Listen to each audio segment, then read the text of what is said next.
Peace, peace, peace. What's good, fam? I just wanted to address a couple things going on in America right now, in our political universe. I want to talk about the alternative reality of Trump supporters and clarity on Joe Biden. But let's start off with the fact that, like white supremacy, which is a myth, Trump supporters, who are largely in support of white supremacy and white nationalism, don't believe in anything that doesn't uplift them. Okay? Which is very, very important to understand. White supremacy is a myth. However, in terms of economic power, in terms of privileges, in terms of advantages, right now it is a reality. They have a superior advantage when it comes to that, and they want to keep it. Let's just be real. That's on the one hand. So they can't accept the reality of them not being in direct control, even though they're still going to be in control even with the Biden administration. However, their alternative universe, I won't even call it reality, alternative universe is based on their ignorant, simple notions that are based on the white supremacy, of course, and privileges, but also the words of Donald Trump and other right-wing entities. All you have to do is throw out the word socialism and radical, and they're gonna come take your homes, and they're gonna come take your daughters, and they're gonna take your livelihood, or they're gonna make things equal, and that's a threat to them. So they can't fathom that the majority of people in America do not like Trump, including here in New York. They can't fathom the reality that their time is up. Their economic advantages and some of their privileges are not based on reality, but their own, what their ancestors did, which is a whole nother, I guess, vlog or post. But now white people are not even believing in Fox News anymore. They're running over to Parler and Newsmax and all this other stuff, simply because of what's in their mind and what their cult leader, Master Trump, tells them to do. It's really crazy. It's really crazy because at this point, Biden has almost 6 million more votes than Trump. Clinton only had like 3 million, So I just had a squirrel. I'm in the park right here, Washington Square Park. Not Washington Square Park, I'm in Tompkins Square Park in Lower East Village. Okay. Now, all that said, we have to be realistic about Biden. We have to understand that the Democratic Party is also run by corporate 1% entities, because that's who funds them.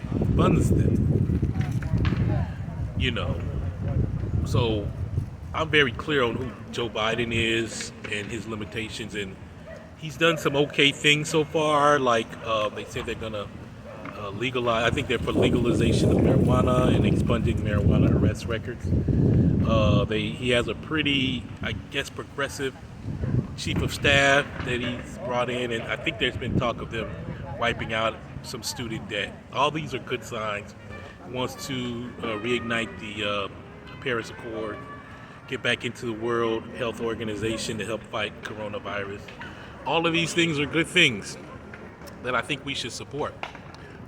But the reality is that he's still funded, and the Democrats are still funded by the 1% and Wall Street and corporations, which is a problem because they'll go against positive things like health care for all, or, single payer.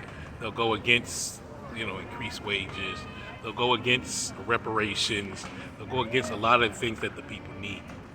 So we got to really look at the funding source of the Democratic Party. We got to look at what fighting neoliberalism and corporatism.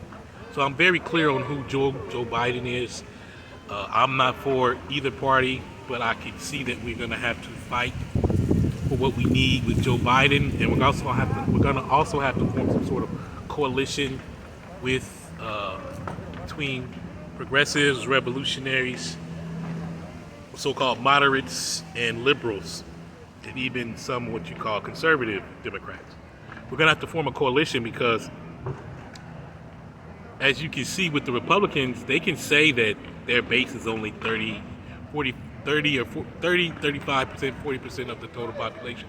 But as you can see, when it's time to vote nationally, they're going to support their white nationalist candidate in Trump and others to come. They close ranks no matter how much they say they don't like Trump and some of the things that he and others have done.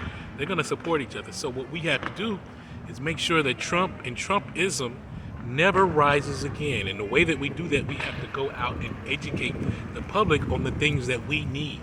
We have to educate the public on what the Trump and the white nationalist politics and his politics are.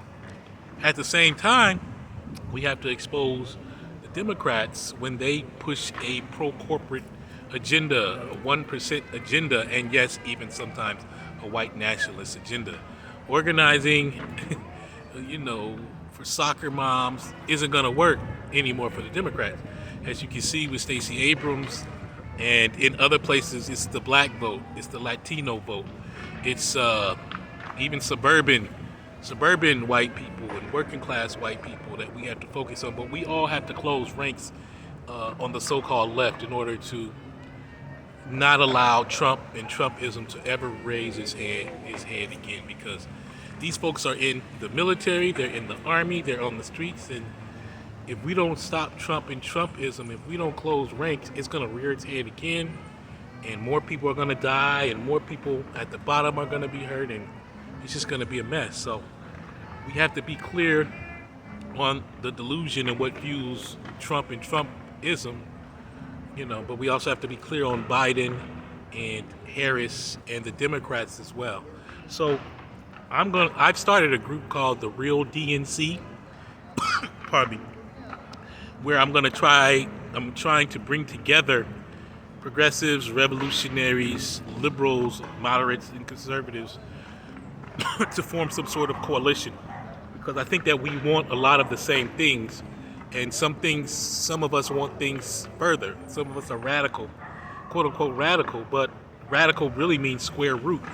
So we want to get to the square root of the problems and address them, and we have to get people that are moderate and liberal and even conservative to understand that we have to form some sort of coalition, and we have to meet somewhere in the middle.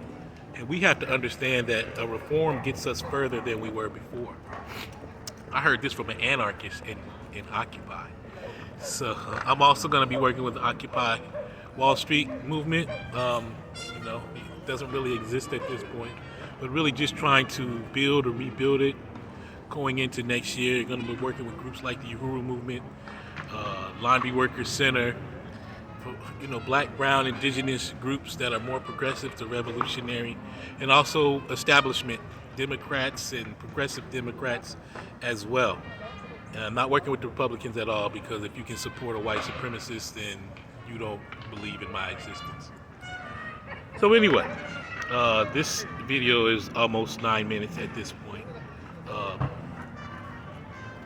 Like, share, subscribe. If you're watching this on Instagram, just type in Mr. Samumba or Samumba Sabukwe, and let's subscribe to my page, and tell your friends. I'm at I think 635 now. I'm trying to get to 1,000 so I can start doing live streams and stuff like that. You really can't do anything till you get 1,000, and I'm really late to the game in terms of getting on the YouTube platform. I have like 20,000 followers on Facebook on my public page, and I have 3 pages on Facebook where it's over, I guess, 15,000 friends, or over 10,000 friends, I should say.